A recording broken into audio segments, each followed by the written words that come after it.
Gran Turismo 3 was one of the greatest games to come out of the PS2 era, and was both a genre and console-defining classic for many.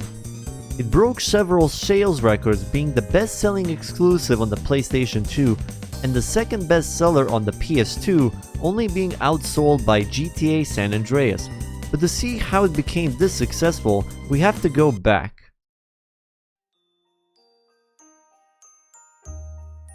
It's Christmas 1997.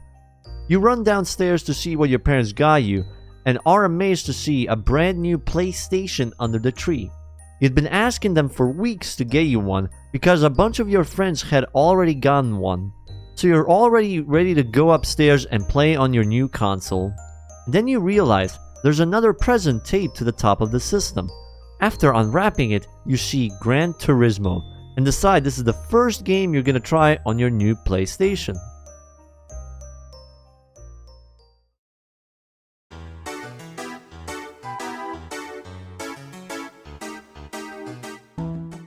Gran Turismo was an amazing innovation in the racing game space, bringing together the worlds of competitive and track-focused sim racers that had begun to spring up with the advent of 3D graphics, the arcadey and accessible nature of the arcade and console racers of the time.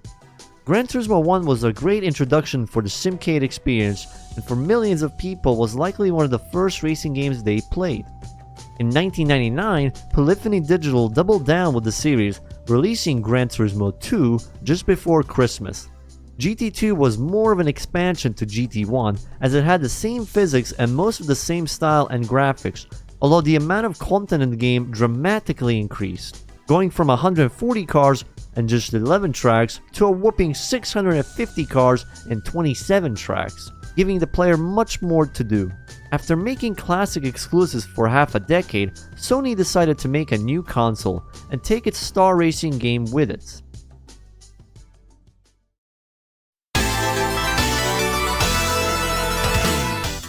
The PlayStation 2 was released to the world in late 2000 and was an immediate success, eventually becoming the single best-selling game console of all time.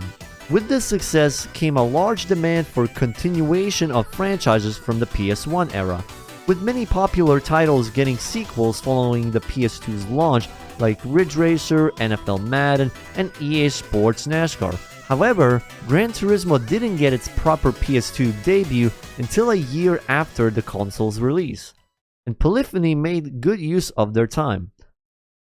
It's time for the moment you've been waiting for!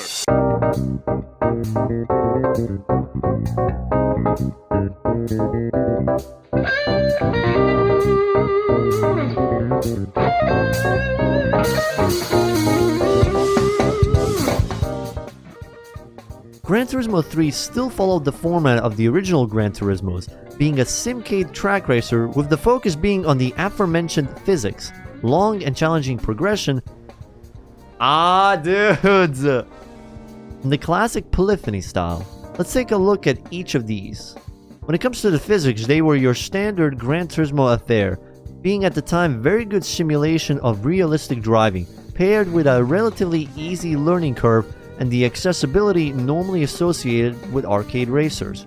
Although it did get a significant bump in the precision and sharpness of the physics due to the better hardware of the PlayStation 2.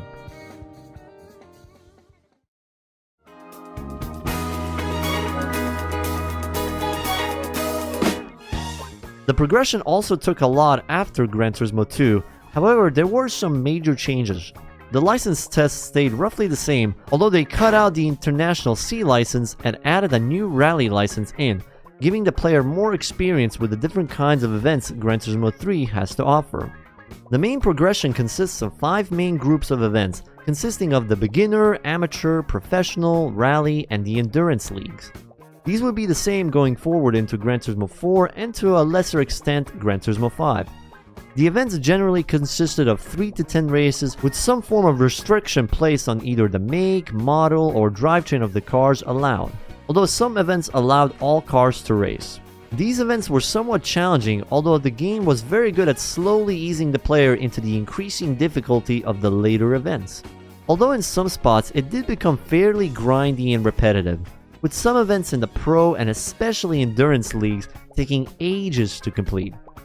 The game's repetitive nature wasn't helped by the relatively small amount of content Gran Turismo 3 had to offer for a Gran Turismo game. While its predecessor had 27 different tracks and nearly 650 cars, Gran Turismo 3 had only 19 tracks and less than a third of the cars available. This can primarily be attributed to the quick development of the game, which limited the overall amount of content that could be implemented. Although the game may have its shortcomings in terms of the amount of content, there's no denying the quality of its content, especially in the style and feel of the game. Like all the Gran Turismo titles, the game has a very clear aesthetic style, in this case being very much of the time in its 2000s aesthetic, with the menus and the UI of the game reinforcing that. The UI was also very easy to navigate and simplify, which somewhat contrasted with the sometimes cluttered looking menus of Gran Turismo 2. The game looked great in the races, with the power of the PS2 really making the game look amazing compared to its PS1 relatives. Although when compared to its successor Gran Turismo 4, which made better use of the system hardware because the devs had years to optimize for the system, the lighting and shadows did look a bit flat, although Gran Turismo 3 still looked very good. One area that Gran Turismo 3 excels at in terms of the style is its music, whether it be the low-key bass lines of the race menu themes,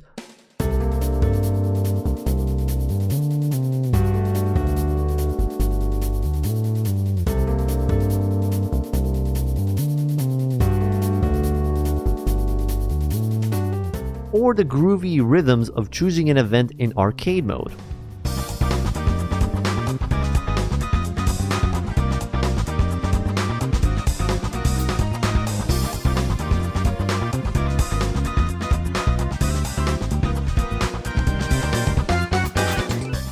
Gran Turismo 3 had some great tunes, which mainly derive most of their style from the Japanese jazz fusion artists of the 70s and 80s, like Cassiopeia or T-Square.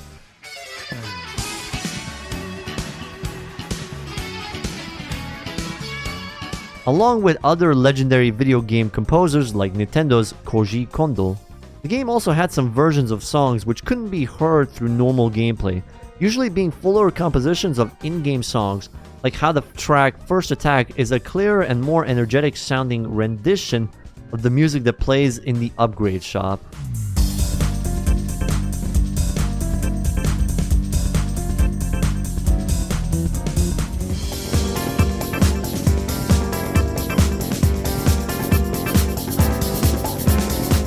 Or how the full rendition of the dealership theme is the legendary track Light Velocity.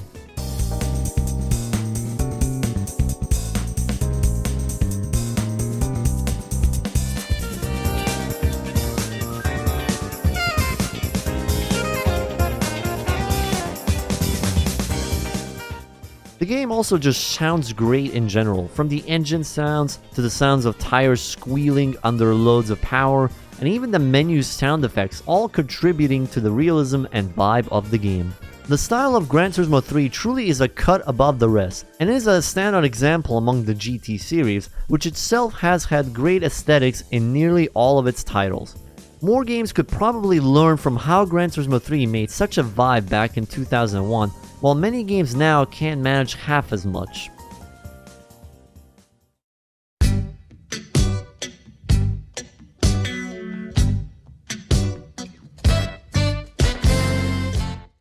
Now, as much as the game may excel in most areas, it is by no means a perfect game, and its notable shortcomings can detract from the experience. As mentioned previously, the game is fairly slim when it comes to content, at least for a Gran Turismo game, and it repeats tracks several times where other games in the series would have put new ones in. The game also didn't feature much of a damage model. Instead, when a car would collide with a wall or with another car, it would just bounce off without leaving any physical damage or affecting how the car drives. This would later carry over into Gran Turismo 4. The game also has some problems balancing its realism. While there is no damage for the cars themselves, they do wear and slow during the race. The two factors in this wear are the fuel and tires. The fuel really isn't a big concern, as it takes a very long time to run low, and by the time you have to refuel, the tires would have already gone off. The tires wear out surprisingly quickly, especially on the softer compounds. Once the tires start getting past medium well, you have about as easy time controlling them as Nicholas Latifi had with his Williams. You really have to learn how to manage your tires very well, which could be seen as an important skill to learn for the most realistic racing experience. Although in Gran Turismo 3's case, it usually ends up making the player spin out mid-race, or take nearly twice as many pit stops as the AI. However, these small issues don't take much away from the great game underneath. Gran Turismo 3 stood above many of the racing games of its time and still holds up very well today. There's even an argument to be made that without Gran Turismo 3, we might not have gotten newer games like Forza or other Sims and Simcades out there, let alone the rest of the Gran Turismo franchise. Hopefully Polyphony Digital takes notes for the next Gran Turismo game.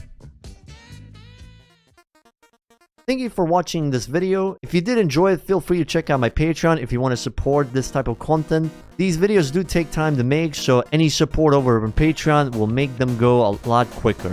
And shoutouts to Fastminer for editing this video as well. I hope you have a good rest of your day. Take it easy, everyone. Peace.